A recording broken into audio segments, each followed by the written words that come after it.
बिहार के सबसे निर्धन और सामाजिक रूप से पिछड़े माने जाने वाले मुसहर समुदाय की 6 बेटियों ने एक ऐसी दीवार तोड़ दी है जिसे अब तक नामुमकिन माना जाता था। अनीता, आरती, रागिनी, सावित्री, गायत्री और बेबी ये वो नाम है जो जल्द ही बिहार की पहली महिला बस ड्राइवर बनने वाली हैं। पटना के परिवहन निगम परिसर में इन दिनों ये लड़कियां रोज घंटों अभ्यास कर रही हैं। इनका लक्ष्य है कि 26 जनवरी 2026 को गांधी मैदान में गणतंत्र दिवस के राजकीय समारोह में पिंक बस चलाकर पूरी दुनिया को अपनी ताकत दिखाना। यह केवल एक ड्राइविंग सीट पर बैठने की कहानी नहीं है, बल्कि सदियों पुराने सामाजिक बंधनों को तोड़कर अपनी पहचान बनाने की दास्तान है। कुछ महीने पहले ही न्यूज पिंच ने मुसहर जाति के जीवन और उनके संघर्षों पर एक विस्तृत डॉक्यूमेंट्री बनाई थी, जिसमें उनके सामाजिक हाशिए पर होने की कड़वी सच्चाई दिखाई गई थी। अब इंडिया टुडे की ताजा रिपोर्ट ने उस कहानी में एक शानदार सुखद मोड़ जोड़ दिया है। जिस समुदाय को कभी केवल चूहे पकड़ने या मजदूरी करने तक सीमित मान लिया गया था, आज उसी समुदाय की बेटियां बिहार परिवहन की कमांड संभालने जा रही है। इन लड़कियों का बस ड्राइवर बनने का सफर इतना आसान नहीं था। समाज के गहरे वैचारिक पूर्वाग्रह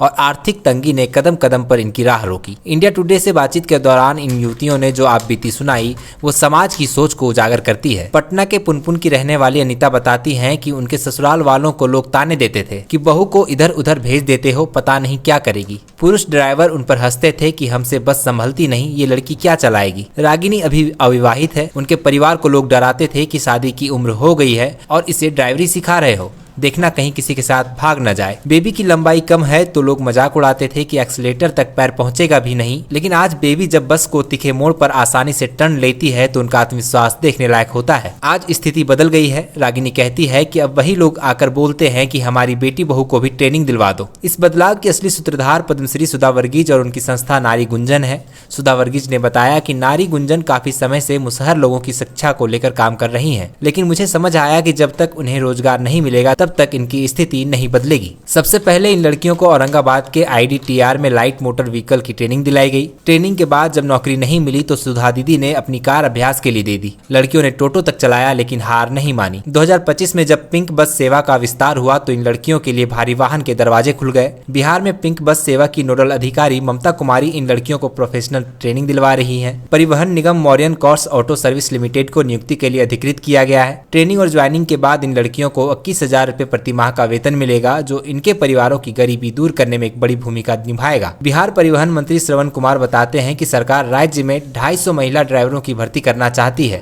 और इसके लिए निःशुल्क ट्रेनिंग की व्यवस्था की गई है। दिलचस्प बात यह है कि अनीता ने बिहार पुलिस में ड्राइवर पद की लिखित परीक्षा भी पास कर ली है। यह दर्शाता है कि मुसहर समुदाय की ये लड़कियां अब रुकने वाली नहीं है। ये सिर्फ बसें नहीं चलाएंगी बल्कि उस रूढ़िवादी सोच को भी कुचलेंगी जिसने उन्हें सदियों तक पीछे रखा। 26 जनवरी को गांधी मैदान में जब यह 6 बेटियां पिंक बस के स्टीयरिंग पर होंगी तो वह सिर्फ एक झांकी नहीं होगी, वह सफर का वह दृश्य होगा जो पिछड़े हुए समाज को अब सफलता के लिए शिखर पर पहुंच चुका है। TheFollowUp.in Like, share and subscribe.